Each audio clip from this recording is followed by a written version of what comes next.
चिंतन टॉपिक में आप सबका स्वागत है। आज मैं एक पहलू पे चर्चा करने जा रहा हूँ, वो है जातीय गठबंधन का। आज गठबंधन का युग है। सत्ता पक्ष हो या विपक्ष, बिना गठबंधन से नहीं चल सकता, क्योंकि सत्ता पक्ष को भी गठबंधन की जरूरत है और विपक्ष को भी गठबंधन की जरूरत है। दोनों इस समय प्रयासरत हैं गठबंधन के लिए। जो विपक्ष में बैठा हुआ है, जो अनेक राज्य में विपक्षियां पार्टी हैं, आने वाला लोकसभा चुनाव में गठबंधन की बात करते हैं और आने वाला जो अभी 9 राज्य की चुनाव है उसमें भी गठबंधन होने की थोड़ी सी संभावनाएं दिखती है। दोनों ओर से गठबंधन होगा, लेकिन वह गठबंधन का स्वरूप क्या होगा हम इस समय कल्पना कर सकते हैं। कौन किसके साथ हो सकता है, इस पर हम आज चिंतन कर सकते हैं, सोच सकते हैं। बीजेपी के साथ कौन और दल है जो आ सकता है, और विपक्ष के साथ कौन दल है जो नहीं आ सकता है। अभी तक नीतीश बाबू यह कह रहे हैं कि विपक्ष में कोई तीसरा मोर्चा नहीं होगा। विपक्ष में अगर कोई तीसरा मोर्चा नहीं होगा तो कांग्रेस एक बड़ी पार्टी है, उसके साथ अन्य दलों को साथ आना पड़ेगा। इसका नेतृत्व कौन करेगा यह अभी कहा नहीं जा सकता। प्रधानमंत्री का कौन दावेदार होगा यह भी नहीं कहा जा सकता,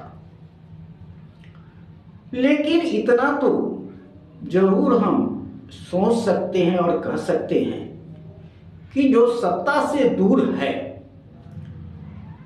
वह सत्ता में आने के लिए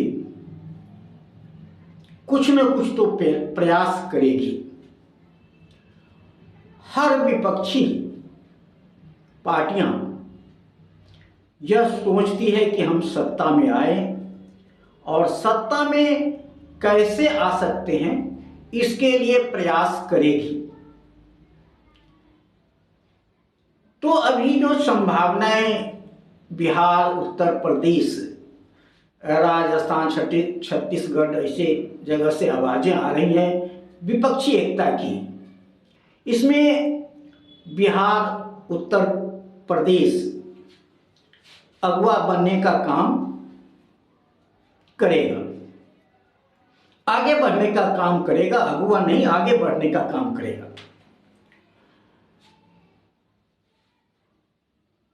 अभी नीतीश बाबू बिहार के मुख्यमंत्री इसका पहल कर रहे हैं।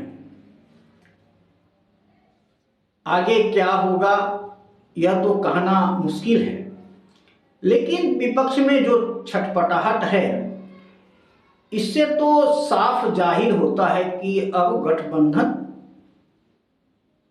बनेगी और विपक्षी गठबंधन में कौन दल नहीं आ सकता है, वह तस्वीर सामने होने लगा है। कुछ दल अपना मोर्चा अलग बना सकता है। नीतीश बाबू जो कह रहे हैं कि आमने सामने की लड़ाई होगी, यह संभव लगता नहीं है। यहां पर मायावती का प्रश्न उठता है कि आज जो उत्तर प्रदेश बिहार से आवाजें उठ रही है, जो कुछ पिछड़ों, दलितों, आदिवासियों की सम्मान की लड़ाई के लिए कुछ लोग बिहार में बाबू चंद्रशेखर सिंह यादव और उत्तर प्रदेश में श्री स्वामी प्रसाद मौर्य कुछ सवाल के लेकर के आ रहे हैं। राजनीति के कहीं ना कहीं इसका मायने जरूर है। अब सपा, राजद, जो भी पार्टियां हैं, यह सोचती है कि अपनी दायरा को बढ़ाया जाए, तभी हम सत्ता में आ सकते हैं। अभी ओबीसी पिछड़ों की लड़ाई बिहार में आरजेडी, उत्तर प्रदेश में सपा लड़ रही थी, लेकिन कहीं ना कहीं ये सत्ता से दूर हो जाती है। तो अब कोई ना कोई मुद्दा उठा करके दलित के साथ पिछड़ों की जोड़ने की राजनीति लग रही है। जब दलित और पिछड़ा जुड़ जाएगा तो सत्ताधारी पार्टी को मुश्किल पैदा कर सकती है, मुश्किल हो सकता है। दलित और पिछड़ा गठबंधन हो सकता है, लेकिन मायावती कहती है कि दलित की नेता मैं हूं। हम समझते हैं कि मायावती दलित की नेता हैं। आज उनका वोट बैंक खिसक करके 12% रह गई है और आज विपक्ष के साथ गठबंधन में नहीं जाएंगे तो हो न हो आने वाला समय में दलित भी उनको माफ न करे और सत्ता से दूर होने के बाद बहुजन पार्टी बिखरती दिखेगी, ऐसा संभावना लगता है। अभी जो घटना हुई है और स्वामी प्रसाद मौर्य के समर्थन में जो लोग आ रहे हैं, इससे तो स्पष्ट हो रहा है कि पिछड़ा और दलित गठबंधन की रास्ता साफ हो रही है। चाहे नेताओं के बीच गठबंधन न हो, लेकिन जनता के बीच भी गठबंधन होने की उम्मीदें लग रही है। ये जातीय गठबंधन है, ये जाति का सम्मान की बात है। अब सत्ताधारी पार्टी में जिस जाति का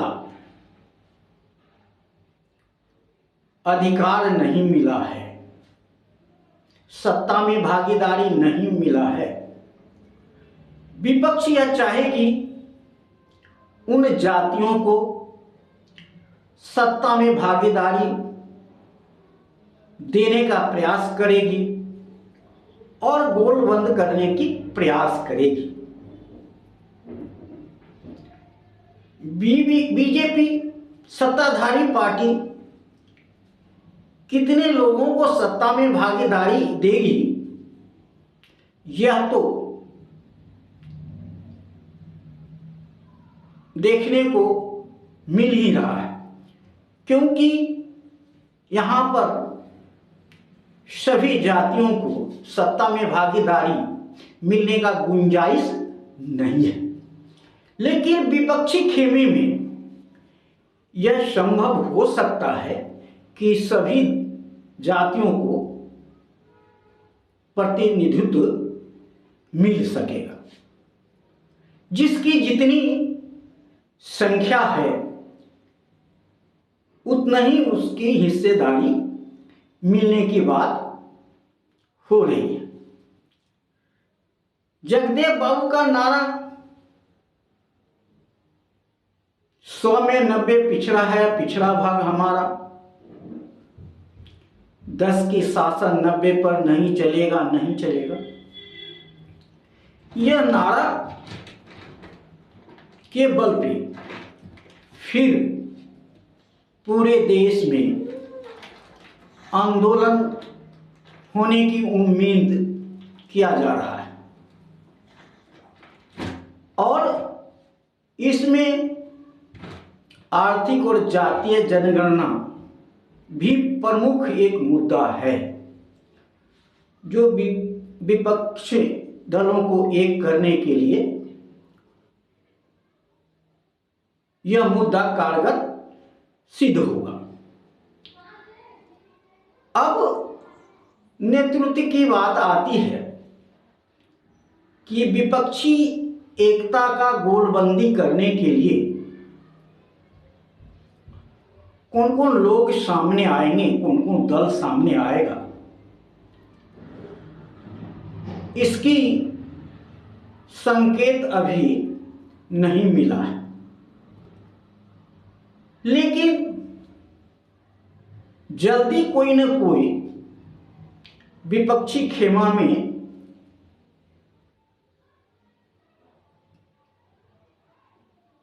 कुछ पक रहा है,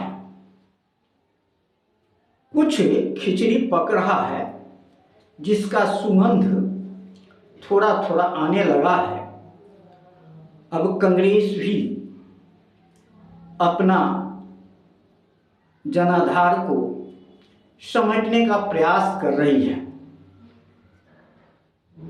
और कांग्रेस के बिना गठबंधन तो संभव है नहीं। कहीं नहीं कांग्रेस विपक्ष के साथ अभी खड़ा नजर आ रही है।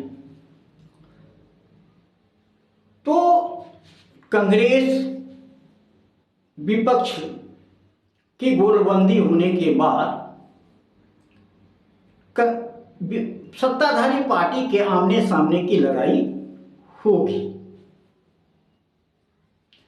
कौन बाजी मारेगा यह तो कहना मुश्किल है, लेकिन आगे की लड़ाई रोचक होने वाली है, यह तो हम मान ही सकते हैं। अब देखिए, धर्म और जाति के नाम पर बीजेपी सत्ता में आती रही है, हिंदू के नाम पे सत्ता में आती रही है। तो आज उसी हिंदू के मुद्दे को छेद करके श्री स्वामी प्रसाद मौर्य ने मनवादी व्यवस्था को खत्म करने और रामचरितमानस में जो अपमानजनक टिप्पणी है उसको हटाने के लेकर के आंदोलन करने की तैयारियां हो गई है। तो कहीं ना कहीं अब हिंदू कार्ड भी खतरे में पड़ता जा रहा है। अच्छी बात है कि आगे धर्म और जाति की मुद्दा खत्म हो, लेकिन जब एक पक्ष धर्म और जाति के मुद्दा पर सत्ता में आ रही है तो विपक्ष क्या हाथ पे हाथ बैठ के रहेगा? वो भी इसका काट खोजेगा कि हम भी सत्ता में आने के लिए क्या करें। आज तक जो उपेक्षित वर्ग है वो अभी तक सत्ता में क्यों नहीं आ रही है? कहीं ना कहीं उसे अपमानित किया गया है, कहीं ना कहीं उसे सत्ता से दूर रखा गया है। इसको एहसास दिलाने के लिए अगर स्वामी प्रसाद मौर्य द्वारा और माननीय चंद्रशेखर द्वारा जो आवाज उठाया जा रहा है, इससे तो कुछ सुगबुगाहट पैदा हो रही है कि दलित और पिछड़ा गठबंधन हो सकता है और आगे सत्ता के सामने एक मजबूत विपक्ष खड़ा हो सकता है। अगर मजबूत विपक्ष खड़ा होगा तो शायद आने वाला चुनाव बहुत रोचक होगा। आज मीडिया, टीवी, रेडियो सत्ताधारी पार्टी का गुणगान कर रही है, लेकिन सोशल मीडिया के माध्यम से विपक्ष भी अपने आप को मजबूत बनाने का प्रयास कर रही है। आने वाला चुनाव आमने सामने का हो और मुद्दा की लड़ाई हो, जनता यह मांग करती रही है और जनता की यह मांग है कि मुद्दा पर चुनाव हो, लेकिन ऐसा तो होता नहीं है। मुद्दा पर चुनाव नहीं हो रहा है, इसीलिए अब जाति गठबंधन और जाति की सम्मान की बातें उठने लगी है। संविधान में जो बाबा साहब अधिकार दिया है उस पर तो चर्चा होगा ही। कब तक संविधान पीछे रहेगी? और जो 100 वर्षों से होता आ रहा है वही होता रहे, ऐसा हो ही नहीं सकता। जो सत्ता में बैठे हुए लोग अपने सुख सुविधा के 100 वर्षों की बात करेंगे, लेकिन आज संविधान की वजह से चेतना आई है, और वो चेतना आई है तो चेतना दिखनी भी चाहिए। समाज में चेतना आई है तो चेतना दिखनी भी चाहिए। जिसकी भागीदारी नहीं मिली है वो भागीदारी मांग करेगा, यही तो चेतना का निशानी है। इसलिए आने वाला जो समय है वो बहुत रोचक होने वाला है। हम उम्मीद करते हैं कि लड़ाई आमने सामने के हो और मुद्दा पे लड़ाई हो। दोनों अपनी अपनी जाति धर्म की मुद्दा को छोड़ें और जनता के मुद्दा पर चुनाव लड़े, हमारा उम्मीद है, लेकिन ऐसा कम दिखता है। धन्यवाद।